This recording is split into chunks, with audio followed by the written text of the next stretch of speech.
Assalamualaikum warahmatullahi wabarakatuh. Perkenalkan, nama saya Feni Stenisi dengan NPM 601921197. Di sini saya akan memaparkan proposal penelitian saya.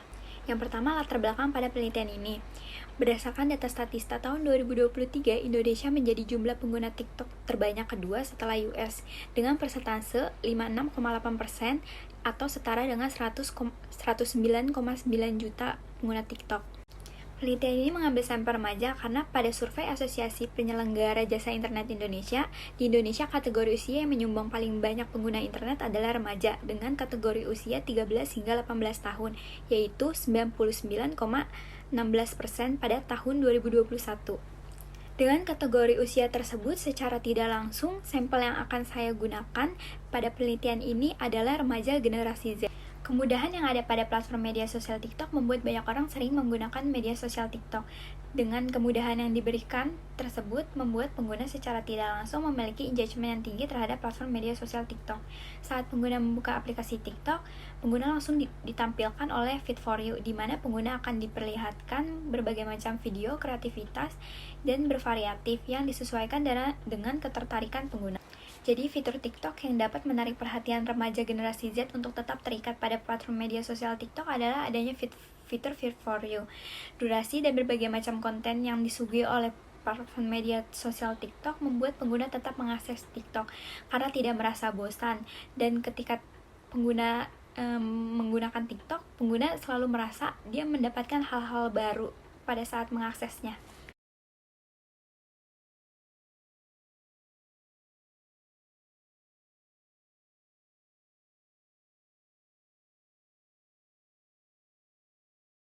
Berdasarkan pengamatan lain peneliti, pada pengguna platform media sosial TikTok, beberapa generasi Z tidak ingin akun media sosial TikToknya diketahui oleh orang yang mereka kenal.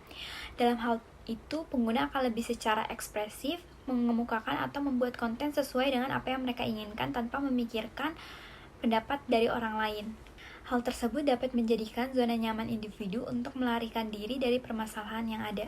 Rasa takut ketertinggalan dapat menyebabkan munculnya keterlibatan media sosial yang tinggi. Orang yang mengalami rasa takut ketertinggalan membiarkan diri mereka memiliki keterlibatan dengan media sosial. Contoh rasa takut ketertinggalan pada platform media sosial TikTok ialah tren yang tersebar di platform media sosial TikTok yang seiring berjalannya waktu berganti. Tren yang cepat berganti tersebut membuat pengguna TikTok tidak ingin ketinggalan dan atau merasa fear of missing out.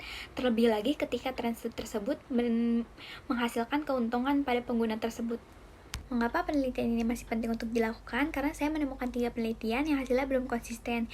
Pada penelitian pertama, menunjukkan bahwa risiko kecanduan sosial media berkaitan dengan fear missing out yang dimediasi oleh social media engagement.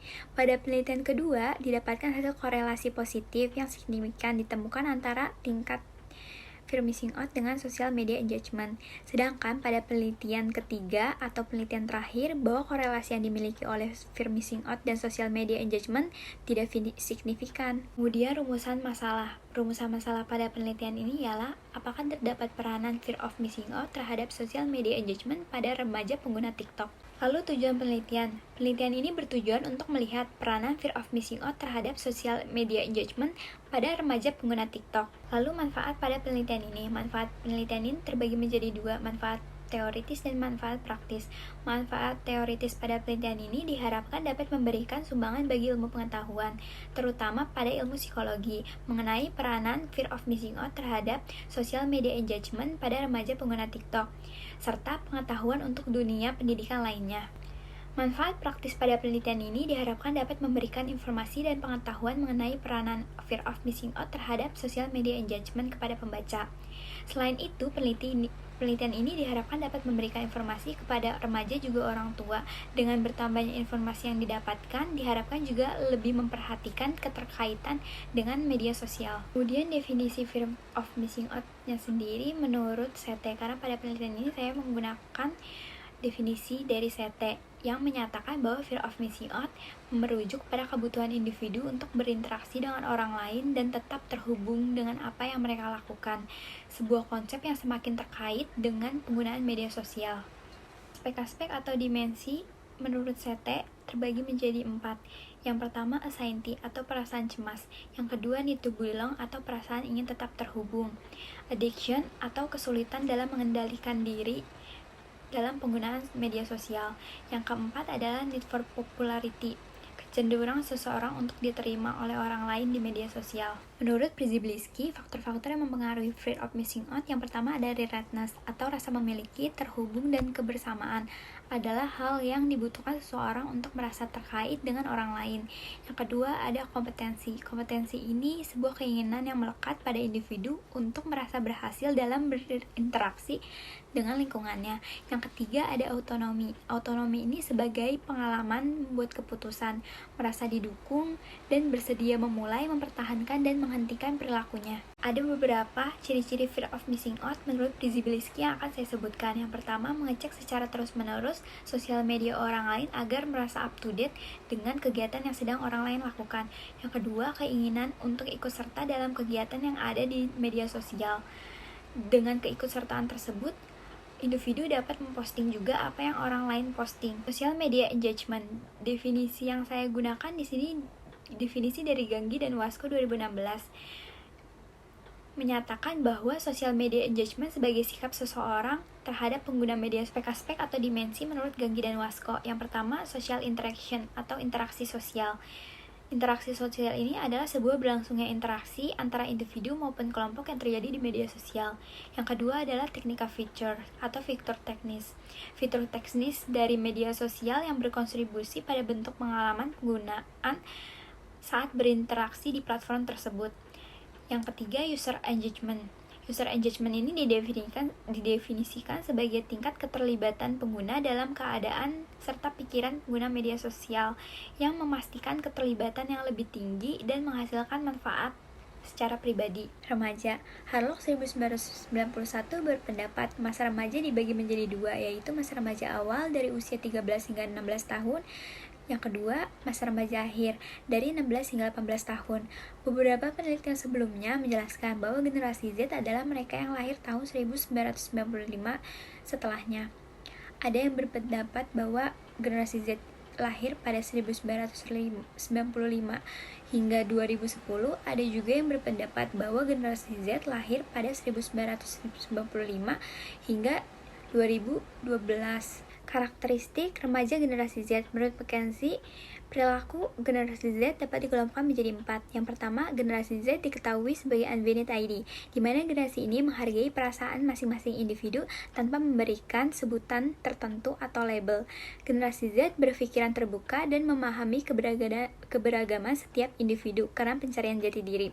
Kedua, generasi Z diketahui sebagai the commonaholic, generasi yang sangat inklusif dan tertarik untuk berperan dengan komunitas yang beragam, memanfaatkan kemajuan teknologi untuk memperluas manfaat yang ingin mereka promosikan. Yang ketiga, generasi Z diketahui sebagai the dialoger. Yang keempat, generasi Z diketahui sebagai the realistic, generasi yang lebih analitis dan realistis dalam mengambil sebuah keputusan dibanding dengan generasi lainnya. Generasi Z senang mengambil keputusan sendiri karena mereka mandiri dalam belajar dan mencari informasi. Kestabilan keuangan di masa depan menurut generasi Z ini penting. Penelitian. Pendekatan yang digunakan pada penelitian ini menggunakan pendekatan kuantitatif, di mana nantinya akan diukur menggunakan skala-skala yang sesuai dengan variabel yang dibutuhkan. Penelitian ini merupakan penelitian regresi. Desain pada penelitian ini bersifat non-eksperimental karena tidak adanya manipulasi yang dilakukan peneliti untuk mengukur variabel pada penelitian ini. DV-nya fear of missing out, IV-nya social media engagement. Responden penelitian yang dibutuhkan pada penelitian ini remaja berusia 13 hingga 18 tahun, lalu pengguna aktif sosial media TikTok. Teknik pengambilan sampel pada penelitian ini menggunakan non-probabilities dengan Coefficient sampling. Alat ukur yang akan digunakan pada penelitian ini untuk variabel FOMO-nya sendiri menggunakan OFOMO atau Online Fear of Missing Out Scale yang sudah diadaptasi oleh Kurniawan dan Utami pada 2022. Alat ukur ini dikembangkan oleh CT pada tahun 2020 dengan penekanan perilaku online pada media sosial. Alat ukur ini mempunyai 20 butir. Lalu untuk mengukur skala social media engagement dengan menggunakan Social Media Engagement Scale. Alat ukur ini dikembangkan oleh Ganggi dan Wasko pada tahun 2016, yang terdiri dari dimensi social interaction, technical feature, dan user engagement. Berikut blueprint alat ukur yang akan saya gunakan pada penelitian ini, beserta contoh-contoh item yang ada pada setiap dimensinya. Untuk fear of missing out sendiri terdapat 20 item, untuk social media engagement terdapat 45 item. Sekian pemaparan proposal penelitian saya, kurang lebihnya mohon dimaafkan. Wassalamualaikum warahmatullahi wabarakatuh.